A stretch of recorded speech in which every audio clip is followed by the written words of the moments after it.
പലരും ധരിച്ചത് ധനം മാത്രം നൽകുന്നതിനാണ് സദഖ എന്ന് പറയുക എന്നാണ്.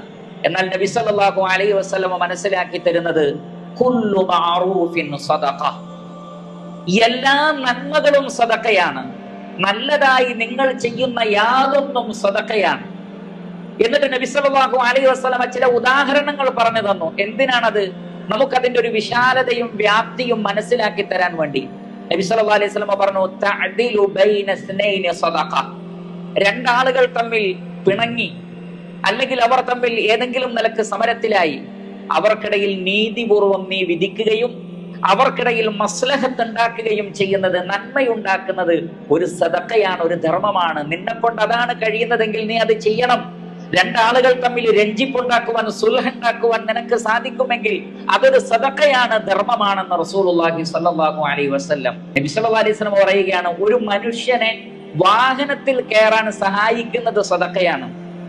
ഇനി അയാളുടെ കയ്യിൽ ലഗേജ് ഉണ്ടെങ്കിൽ ആ ലഗേജ് വാഹനത്തിലേക്ക് എടുത്തു വെച്ചു കൊടുക്കൽ സദഖയാണ്. ഒരു വേള നാമൊക്കെ നമ്മുടെ ദൈനംദിന ജീവിതത്തിൽ ചെയ്യുന്ന കാര്യമായിരിക്കാം. നമ്മുടെ സുഹൃത്തുക്കളെ നമ്മൾ വാഹനത്തിലേക്ക് കയറ്റുന്നു, അവരുടെ ലഗേജുകളെല്ലാം നമ്മൾ കാറിൽ വെച്ചു കൊടുക്കുന്നു, വാഹനത്തിൽ വെച്ചു കൊടുക്കുന്നു. അതിനെല്ലാം സദഖയുടെ പ്രതിഫലമാണ്, ദാനധർമ്മത്തിന്റെ പ്രതിഫലമാണ്. തീർന്നില്ല, വൽ കലിമത്തു ത്വയ്യിബത്തു സദഖ, ഒരു നല്ല വാക്ക് പറയൽ സദഖയാണ്. ചിലരുടെ കയ്യിൽ ധനമുണ്ടാവില്ല, ശരീരം കൊണ്ട് അധ്വാനിക്കാനും കഴിയാത്തവരാണ് എന്ന് കരുതുക. നല്ല വാക്ക് പറയാൻ ആർക്കാണ് കഴിയാത്തത്? നബി സല്ലല്ലാഹു അലൈഹി വസല്ലം പറയുകയാണ്, ഒരു നല്ല വാക്ക് പറയൂ നിങ്ങളുടെ വീട്ടുകാരോട്, നിങ്ങളുടെ കൂട്ടുകാരോട്, നിങ്ങളുടെ നാട്ടുകാരോട്.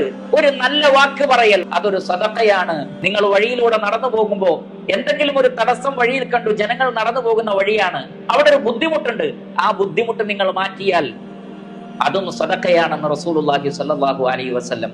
ഇങ്ങനെ സദഖയുടെ, ദാനധർമ്മത്തിന്റെ മേഖലകൾ വിശാലമാണ് എന്ന് റസൂലുള്ളാഹി സ്വല്ലല്ലാഹു അലൈഹി വസല്ലം നമുക്ക് പഠിപ്പിച്ചു തരികയാണ്.